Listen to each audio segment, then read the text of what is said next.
Hey everyone, Steve Kim here. Welcome to the Be Great, Be Kind Steve Kim Experience podcast, special hashtag R Hill edition. I have none other than Michael, who is a longtime Richmond Hill resident, a successful business owner of a fantastic hot sauce and marinade company called Nerpys.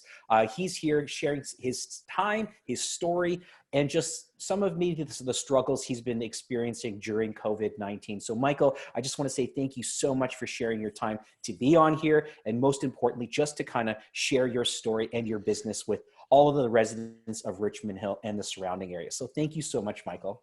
Hey, my pleasure. Thank you very much for doing this, Stephen. It's a great outreach that you're doing. And I think guys like myself and a lot of small business owners we are actually really appreciative for you taking your time to do this. So thank you very much, actually.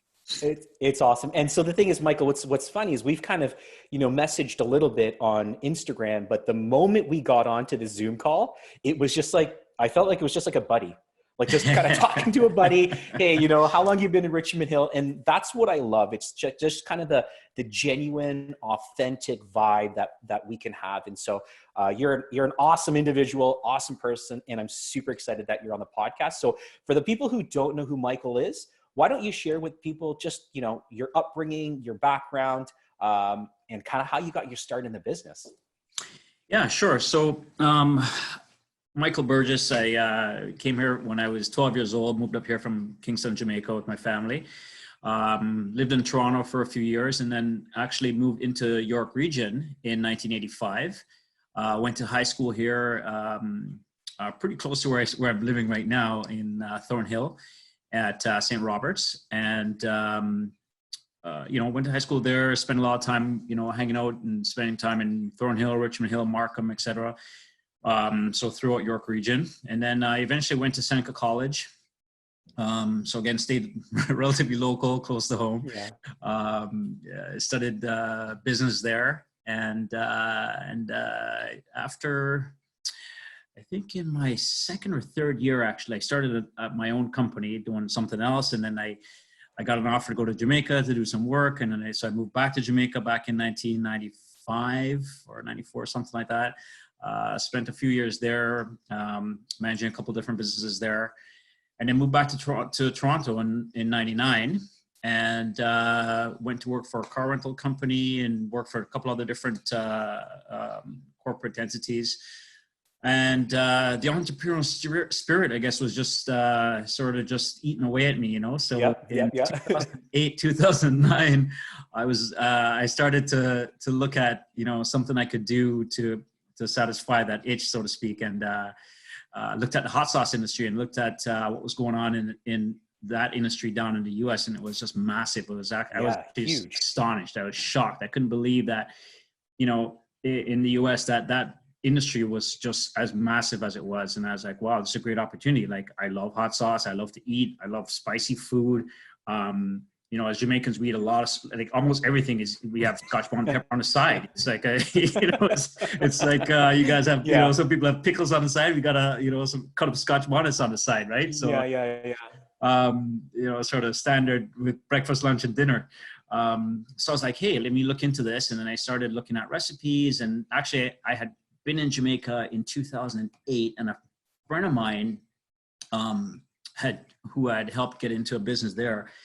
He had started doing some cooking at the back of his little place, and I went to go see him, and he's like, hey, I want you to try this this food that we're cooking. Let me know what you think. And so I was like, okay. He did some jerk chicken, and we tried that, and then I was like, okay, listen, the only thing that's missing is some pepper, bro. Like, we need some pepper. And he's like, oh yeah, hold on. He sends the guy to the back and comes over with pepper. The pepper sauce was just amazing. And so, I took some back to Canada when I came back here, and when it ran out, and actually, sorry, before I even get there, when I tried that, I said to him, I said, you should probably look at bottling this pepper sauce, and like, more than just selling it here, selling it, like bottling and selling it, right? Yeah. I couldn't get any more of that sauce when mine ran out. So literally trying to replicate that taste and that sauce, I started playing around and with trying to make my own, and stumbled upon my own recipe. And yeah, the rest is history.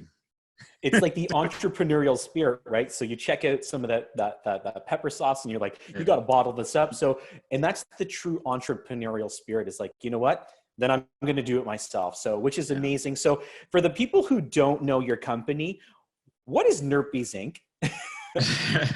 So Nerpys really is a nickname I got when I was in Jamaica. And it was just, just like most nicknames came out of shenanigans and tomfoolery, you know what I mean? So anyways, the friend of mine who bestowed the name on me, he said at the time, I'm going to make that name stick. And I was like, in my late 20s at the time, I'm like, listen, dude, that's not going to happen at this point. To get a nickname, going into my 30s, that's going to be kind of ridiculous.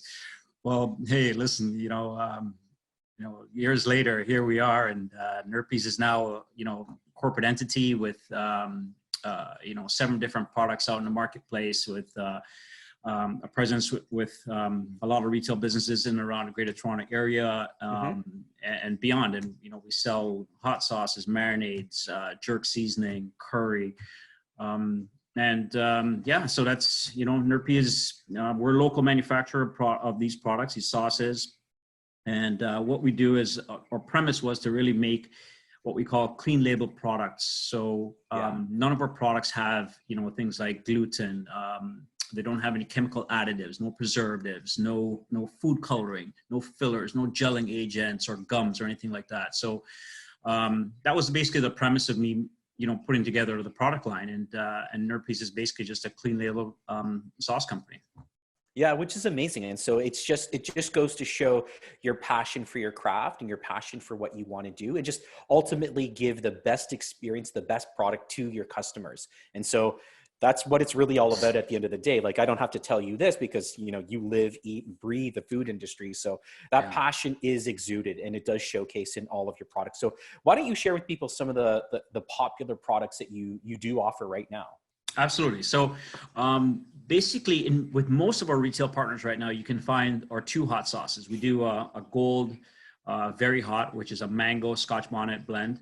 And that's our most popular hot sauce. It's got, it's not like crazy hot, like a ghost pepper or scorpion or Carolina Reaper, anything like on the extreme scale. But the flavor profile on it is absolutely amazing. It's got most of our products actually have a low sodium load as well. So you're not getting a high sodium content like some of the other more popular brands out there. And we don't run a high vinegar load as well. So same thing, you get really the flavors from the ingredients, the mango, the Scotch bonnets, and the Scotch bonnets, they're world renowned for their flavor profile, which is why we use that as our primary pepper in all of our products. So you're not like mudding it down with like fillers and things like that. Like, this is true ingredients, true flavors coming. I mean, like, and we played around with that in terms of like the colors and the density of the product. So when you look at the product and you pour a bottle of mine out, and you can see like it's very thick. It's not runny. It's not watery. It's not vinegary. And we've added things like carrots and squash into that hot sauce. It's got a little bit of turmeric in there, and healthy turmeric is. So those are the things those are some of the natural ingredients, and we use some of those things to play around with the consistency of the product, and also to work with the colors. So turmeric, as gives anything like a nice yellow, kind of almost orange type color profile or stain. So I use that instead of mustard. Some people think it, you look at my sauce and people think it's got mustard in it, but it's not mustard. It's turmeric. Okay. Amazing. And then the other hot sauce I have is my Red Hot, which is a pomegranate infused with beets in that one. Wow. Okay. Really unique blend there. Really nice flavor profile. Very rich. Very robust, pairs very well with things like chili and pastas and stuff like that. But that one's not as hot as the gold. And its flavor is just amazing. And then our jerk seasoning, is as authentic as it gets for jerk. It is a real McCoy. It is, I don't know. It's just. I'm getting hungry as you're talking, so it's working. I'm getting hungry as you talk. So one thing that I just want to highlight is like turmeric and beet and pomegranate. Those are very healthy foods. So it's great because it's, to be honest, as someone who's maybe not as well versed in hot sauces and marinades, that to me doesn't seem to be kind of very generic. Like these are very kind of high quality ingredients that you're adding to maybe add just a little extra level in terms of the health component. So good on you for doing that. That's tremendous. That's really, really amazing. Well, you know, as kids, right, we're always taught, eat your fruits, eat your veggies, right? So, you know, you're just hiding them in the sauces for them. This is just the adult version of it. You know what I mean? It's like, this is how to get your daily dose of fruits and vegetables in your hot sauce to really kind of take it to an adult component. I love it. I love it. So share with us, Michael, what was business like kind of before COVID? Like, how was it, like distribution, business? How was it before COVID? So, you know, we've been pounding the pavement for a long time. I started this business back in 2009, and we've just been knocking on doors and working on, you know, smaller independent businesses like us, a lot of butcher shops, a lot of small independent grocers and retailers. And that's kind of been our niche. And then we fortunately broke ground in 2018, with Farm Boy. We got into a few locations with them. And then shortly thereafter, we got into Metro. So now we're in Metro started. They both have a local program where they support local manufacturers and bring their local products into their stores, which is great on those companies to do that. You know, there's so much influx of whether it's Chinese or American or, you know, foreign products that are on our store shelves these days that companies like this, I really got to tip my hat to them, not just as a business partner, but just for that effort to support local manufacturers to bring their products in, bring our products into their stores. And so that really was a great opportunity. And we've been growing with these guys to boost and give us some leverage into the marketplace. So we get more product out there, greater awareness of the brand. And so things were moving along. And then actually we had just pitched the Sobeys Group at the end of 2019 and managed to get approved as a vendor with them as well. Wow, congratulations. So, that was supposed to launch this year, but due to COVID-19, that got put on hold. So that's kind of how it really kind of impacted me in terms of business, in terms of further growth and further expansion. Okay. The other thing that COVID-19 has done is slowed the rate at which the orders are coming in, especially with the smaller stores. Yeah. Because obviously, you know, people are apprehensive about, you know, laying out a certain amount of cash for certain products that aren't necessarily your main staple items. Mm-hmm. So there's been a little bit of a slowdown. We're still doing orders. We're still supplying the grocery stores and some of our butcher shops with product, but it's a little bit slower pace now. It's a little, yeah. So obviously before all engines were firing, you were expanding, which is great. During COVID, you kind of shared with us, like, you know, things have kind of slowed down a little bit and things like that. So Michael, right now, so where can people go? So for those people maybe who are wanting to stay at home, but they still want to purchase your sauces and your marinades, where do people go to find you out? Where can we go? In Richmond Hill, right up just south on Bayview, below Major Mac, there's Bruno's Fine Foods. Yeah. So that's our location in Richmond Hill proper. Okay. And then in Maple, you can also find my products at Tatera Fine Foods. Great. Down in Vaughan, who you just spoke with last week, Yehuda at Brothers Butcher Shop, he also carries our products. Yeah. And then we also have the Metro down at Bathurst and Steeles. They carry our products there. Although technically that's North York, but it's close enough. Close enough. Yeah, we'll include that one. And then you go up to Aurora, and we're at Monders Food Shop in Aurora. We're also at Kloster's Butcher Shop, both in Aurora and Newmarket. Okay. You can also find us at the Metro locations in Aurora and also in Newmarket. Okay. So those are where my products are in York region. Sorry, and also at P&F Meats over in Markham, although they're kind of right on the border, I guess, Markham, Richmond Hill at Woodbine and Elgin Mills. Alex's Meats over in Milliken Mills, Markham. He, also, I actually just restocked him last week with some. Nice, so, nice. Those guys are, local as well too. And now we're also in the village grocer at Kennedy and 16th. Okay, great. So In terms of changing up maybe the business model a little bit, do you have an online presence in terms of where people can order online?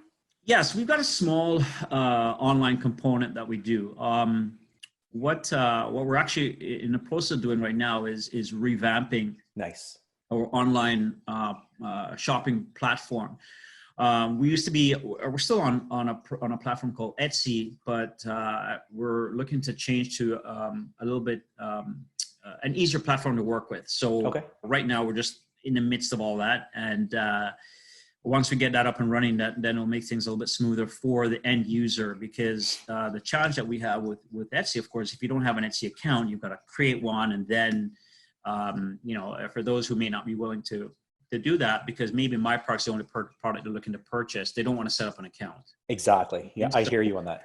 Yeah, so we're going to create our own platform online, and then once that's up and running, then we'll continue to do that. But in the meantime, you can people can just message us directly through the website, and we'll set up or curbside delivery or through one of our shipping partners. So tell the audience, where can we go to find you? So in terms of social media, if we want to check out who Nerpys is, who Michael is, what are all of the social media platforms and handles that we should be, that you want people to know about? Yeah, so www.nerpys.com is our website. You can find me on Twitter at Nerpys. On Instagram, it's Nerpys Inc. And we're also on Facebook, Nerpys Hot Sauces. Amazing. And so a couple of things before we end off, Michael, can you just share with people, what does Nerpys actually mean? So I know it's a nickname. Can you share with us what it refers to? I don't think we have enough time for that. Okay, I got you. One thing that I love on your website, and if you haven't checked out Michael's website, you got to do it. The last thing in the about section is you end off this. You say nice it up. Nice it up. I think now more than ever, that just resonates with people. So Michael, you're an amazing individual, a fantastic business owner. I wish and I hope that I see continued success. I hope the podcast kind of spreads a little bit more promotion for you. More people get to know about you and your story and your amazing products. Thank you. And that we're just able to support you in the best possible way. Michael, any final thoughts before we end off the podcast? Yeah, so one of the other things that this COVID-19 has allowed a little bit of creativity to sort of kick in as well too. So I started doing a blog spot, Nice. a weekly blog as well too, with some cooking recipes. People were always asking me about different recipes and stuff to, in terms of integrating my product with different things. So I started writing a recipe. So every week I put out a recipe now on a blog. I forget the actual address, but anyway, so I'm putting that out now. So we've done 3 blogs so far with a couple different things, right? So that's also one of the things that's come out of this COVID-19. So we're actually getting a little bit more creative. We're starting working on some dry recipe rubs as well too. So that's also coming out, and some other new products are going to come out. We have a curry that we just launched as well. I love curry. Nice. We have a Jamaican style pesto, which has been out for a little bit, but it's also started making the rounds as well too. So all of this has given us a little time to kind of focus on some new things and new developments, new products, and create and be a little bit more creative with our business. Awesome. So I love that you've turned kind of a hardship and a struggle into an opportunity. And please do share after we get off the call, please do share that site. So, because I want to put that site in the bio so people can go and check out all of the recipes and stuff like that. Michael, you're a truly stand-up individual. I really appreciate you taking the time to share your story and your business with us. You know what? Please make sure you check Michael out, place your orders. Go support local. He's an amazing individual. And you guys know the drill. As always, be great, be kind. And thank you so much, Michael. Thanks again, Stephen. Nice it up.